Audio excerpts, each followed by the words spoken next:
tout le monde, j'espère que vous allez bien en ce lundi pour la suite de l'épisode Ce que j'ai appris sur le tarot. Nous allons aborder aujourd'hui, comme vous le voyez, la carte de la justice et la carte de l'ermite. En tout cas, j'espère que l'épisode précédent vous a plu et que vous avez pu apprendre beaucoup de choses. Et là, aujourd'hui, c'est encore deux cartes très importantes que l'on va voir ensemble. Alors, il faut savoir que dans certaines versions du tarot, la justice est inversée avec la carte de la force, parce que, notamment pour la version du tarot de Rider-Waite, où juste la carte de la justice euh, devient le 11, il me semble, et la carte de la force devient le 8, et inversement.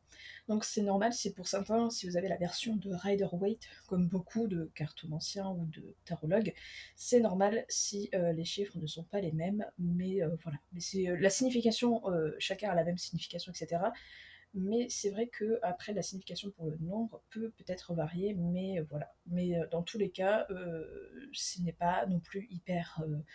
Enfin, je sais que ça peut être un peu déroutant au début, surtout moi, quand je l'ai regardé dans un livre, j'étais en mode mais il se passe quoi? Pourquoi la carte elle est 11 et pas le 8, etc. Mais bon, ce n'est pas grave. Dans tous les cas, voilà, on va plutôt analyser du coup la version du tarot de Marseille.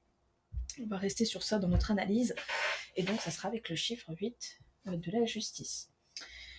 Donc, que signifie le chiffre de la carte? Donc, le chiffre 8 signifie, par exemple, elle représente un sablier, qui est l'emblème du temps qui passe, mais aussi dans sa position horizontale, qui représente l'infini, et qui en général aussi peut représenter qu'il y a un grand défi qui se met en place.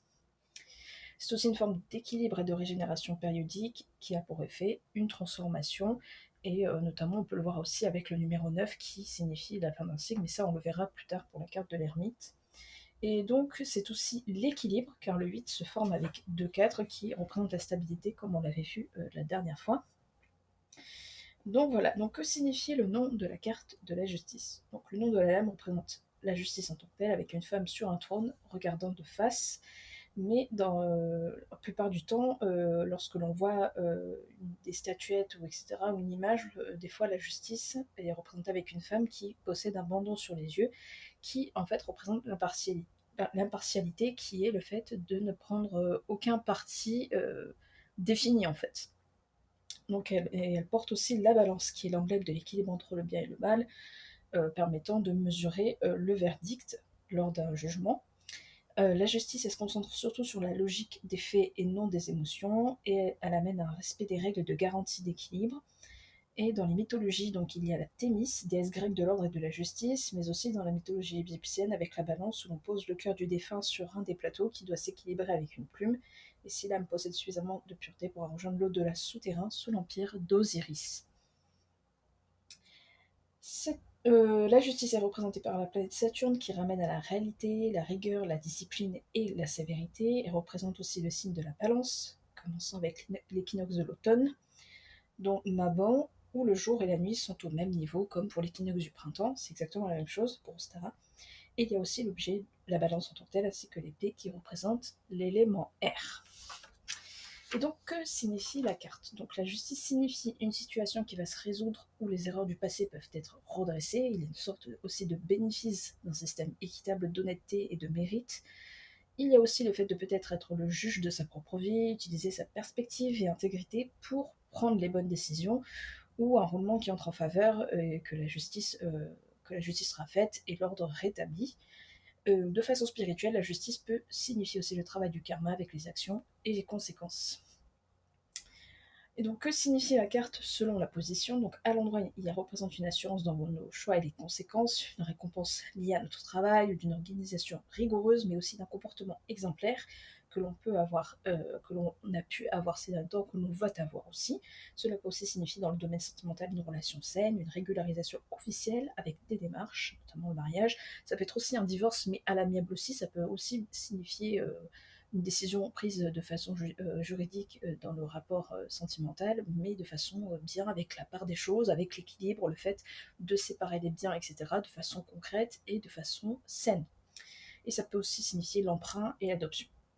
Donc à l'envers, qu'est-ce que la justice signifie? Une décision qui peut aller à notre rencontre, un manque d'honnêteté dans nos décisions ou notre situation, ou alors le fait qu'on nous traite de façon injuste, qu'on se sent bloqué lorsqu'on souhaite se défendre ou s'exprimer, il y a une incompréhension envers nous par notre entourage, ou des personnes, ou d'autres personnes inconnues par exemple, ou dans le domaine professionnel, où il est donc important de rester.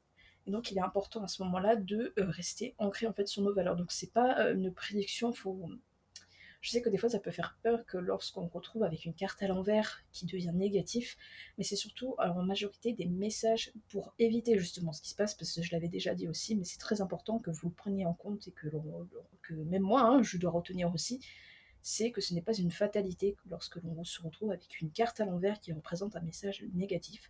Soit ça va se passer, mais ça va nous apprendre quelque chose, ou à la fin on va se retrouver avec une carte positive qui nous dit que ça va passer et que ça va nous apporter quelque chose de plus positif en soi, ou c'est simplement un message pour nous dire il peut arriver ça, mais seulement si on prend en compte les autres messages en rapport avec cette carte-là. Il faut aussi savoir que lors des tirages en général, lorsqu'on commence à tirer les cartes, c'est important aussi de voir en premier en fait les cartes majeures comme ça, les arcades majeures, et de prendre après les arcades mineures pour savoir parce que ça complète en fait tout simplement les messages des arcades majeures. Donc voilà, ça peut être genre par exemple la justice, mais après il peut y avoir quelque chose de positif avec par exemple en coupe le 6 de coupe ou le 9 de coupe, etc., qui peut être quelque chose de plus représentatif et qui. Enfin, représentatif, non, positif. Donc c'est vraiment, ne vous inquiétez pas, si vous tombez sur une carte négative, notamment dans des arcades majeures, ça ne signifie pas forcément une fatalité, qu'il va y avoir quelque chose de grave.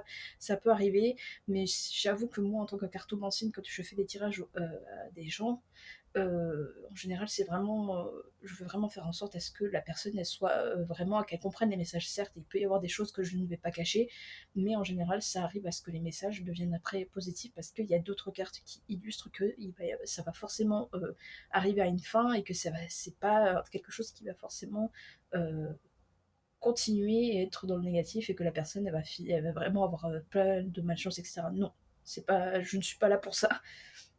Mais ça peut arriver, mais en général, c'est quelque chose qui ne dure pas et qu'il faut prendre en compte aussi les autres messages des autres cartes. Et c'est pour ça que c'est important aussi alors, en général, dans ce genre avec les arcanes majeures, qu'il faut en fait tirer d'autres cartes qui ont des messages plus précis ou alors plus, avec plus de messages en fait pour être vraiment sûr de savoir de quoi on parle en fait.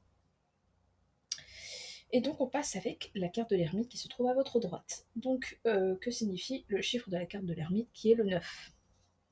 Donc le chiffre 9 représente le savoir ultime, une boucle qui est en train de se fermer, permettant de commencer un nouveau chapitre ou de retourner à la lumière. Cela représente aussi la gestation qui donne naissance à un nouvel être, il représente aussi l'expérience de l'esprit, du corps et de l'âme.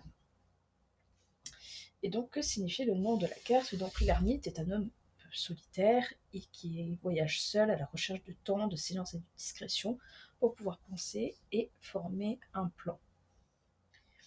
Ben, on le voit en général. Enfin, l'ermite, on peut soit le dire avec un H ou il y avait un E aussi. Ça peut se. Il me semble que c'est on peut l'écrire de deux façons, si je me trompe. Ou alors dites-moi si je me trompe et dans ce cas-là, j'apprendrai quelque chose au moins. Et donc, on peut voir vraiment que l'ermite est vraiment couvert par deux vêtements, soit pour se couvrir du froid, ou alors tout simplement pour représenter la discrétion, en fait, le fait de se cacher, de ne pas être à la vue de tous. Donc que signifie et donc aussi la lanterne, en général dans certaines cartes, elle est représentée avec une étoile qui est la guidance, qui représente la guidance en fait du chemin de solitude que la personne elle parcourt en général. Et donc que signifie la carte? Donc elle signifie une opportunité de prendre du temps pour soi en dehors de sa routine habituelle pour considérer ses options et projets personnels.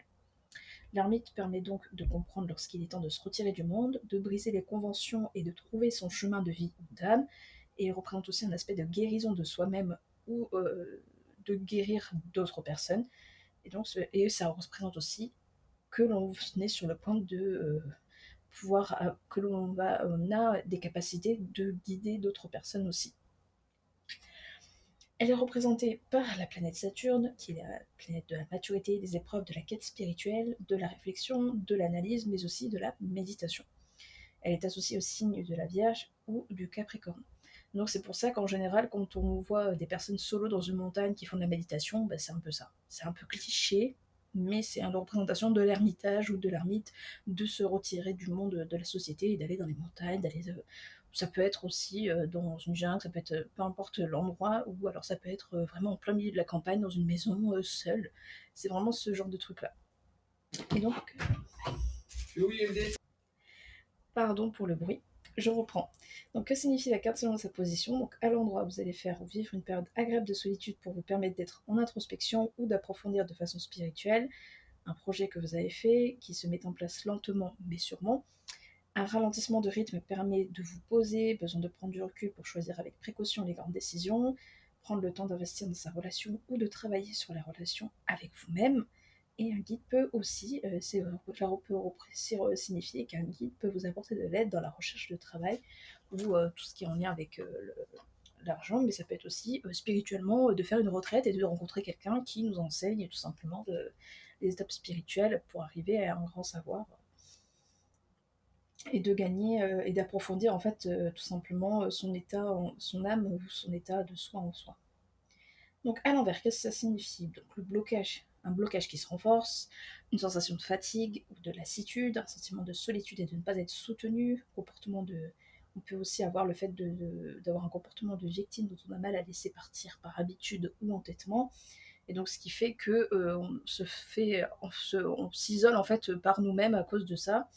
Ça peut être aussi le fait d'avoir des relations distantes avec de la méfiance et d'un excès de prudence où on se méfie de tout le monde et tout ça, et donc du coup, encore une fois, on se force à être seul, ou un complexe d'échec du passé qui empêche de nous concentrer sur le présent.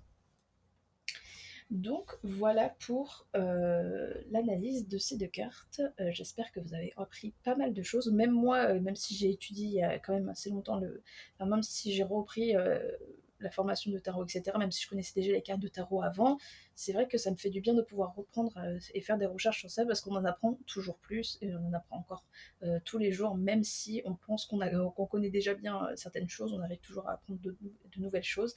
Je suis très contente de pouvoir faire ça avec vous et j'espère que ça vous a plu. N'hésitez pas à me le faire savoir avec un petit pouce et en commentaire. Je lirai avec grand plaisir et vous répondrai si vous avez aussi des questions ou si vous avez des choses à rajouter. Donc on se retrouvera pour la suite. Donc j'espère que ça vous a plu. En tout cas, prenez soin de vous et on se dit à très bientôt pour mercredi pour la suite du jeu The Cosmic Wheel Sisterhood ou pour lundi prochain avec la suite du concept, ce que j'ai appris sur le tarot. Prenez soin de vous et on se dit à très vite. Ciao.